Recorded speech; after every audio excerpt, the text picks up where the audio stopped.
Hello everyone, welcome to my channel Aviral Dhara. और आज हम डिस्कस करेंगे अस्वच्छांश या हॉर्स लैटिट्यूड के बारे में।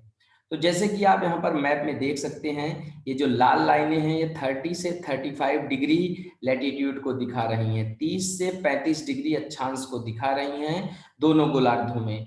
तो दोनों गोलार्धों में 30 से 35 डिग्री के बीच के अक्षांश को अस्वच्छांश कहा जाता है। Point to be noted my Lord, इसको नोट कर लिया जाए, ये एग्जाम में पूछा जाता है कि किस क्षेत्र को अस्वच्छांश या हॉर्स लैटिट्यूड कहा जाता है, किस अक्षांश को।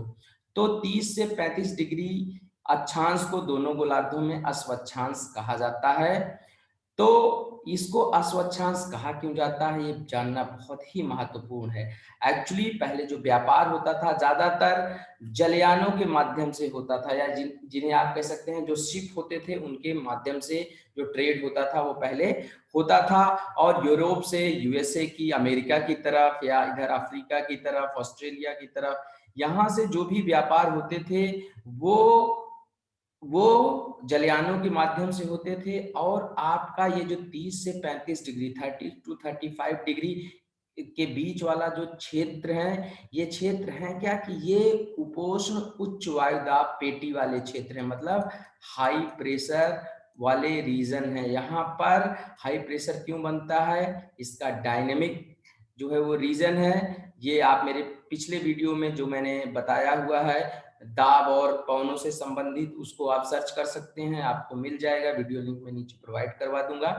तो ये हाई प्रेशर एरिया है, मतलब हवा यहाँ पर ऊपर से नीचे की तरफ बैठती है, और अर्थ का रोटेशन इस बेल्ट के बनने में ये दोनों चीजें बहुत महत्वपूर्ण रोल प्ले करती हैं। तो हाई प्रेशर होने के कारण से, हवा के नीचे बैठने के कारण से हवाएं, ऐसा नहीं होता है कि पूर्व से पश्चिम या पश्चिम से पूर्व यहाँ पर चलें। तो यहाँ पर ये जो क्षेत्र होता है शांत हवाओं वाला क्षेत्र होता है, और यहाँ से हवा इस तरीके से तो चलती है लेकिन इस तरीके से नहीं चलती है।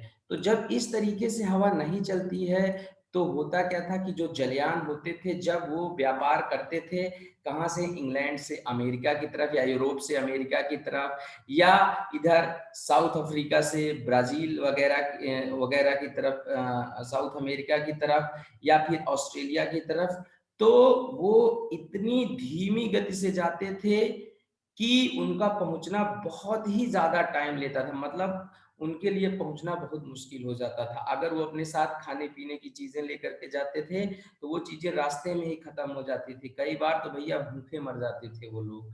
तो यहाँ पर ये सारी चीजें होती थी, बहुत मुश्किल होता था। पहले का ट्रेड ज्यादातर मैंने ही बताया जलयान से होता था, और जो ट्रेड होता भी था या तो वस्तु विनिमय होता था, एक्सचेंज ऑफ गुड्स, या फिर हॉर्स ट्रेड वगैरह ट्रांसपोर्टेशन के लिए, ये सारी चीजें, स्लेव ट्रेड, हॉर्स ट्रेड, ये सारी चीजें होती थी। तो वो लोग क्या करते थे, आदमी को तो उठा करके पानी में फेंक नहीं सकते हैं, है ना। तो वो लोग क्या करते थे, और या चीजों को भी नहीं फेंकते थे क्योंकि बहुत सारी मूल्यवान चीजें हीरा मोती टाइप की भी होती थी। वो तो क्या करते थे, जो ट्रेडर्स होते थे, वो जो घोड़े होते थे, घोड़ों को जब जब ले करके नाव में जाते थे तो कई बार जब एकदम से जलयानों के लिए नाव का चलना बहुत मुश्किल हो जाता था, तो वो घोड़ों को उठा करके समुद्र के बीचों बीच में, या फिर जहां पर जहाज रुक जाती थी एकदम, जिन जब गति धीमी हो जाती थी तो वहां पर जलयानों से उठा करके उनको फेंक देते थे। और ये चीजें लगातार होती रही कई सौ सालों तक। तो इसके कारण से इस अक्षांश को धीरे धीरे धीरे धीरे अस्वच्छांश कहा जाने लगा, या हॉर्स लैटिट्यूड कहा जाने लगा। तो ये महत्वपूर्ण बिंदु है कि हॉर्स लैटिट्यूड किस अक्षांश के बीच में है, और ये क्यों अस्वच्छांश कहा जाता है इसको। तो इन पॉइंट्स को याद रखिएगा, और हाँ, मेरे चैनल को शेयर और सब्सक्राइब करना मत भूलिएगा।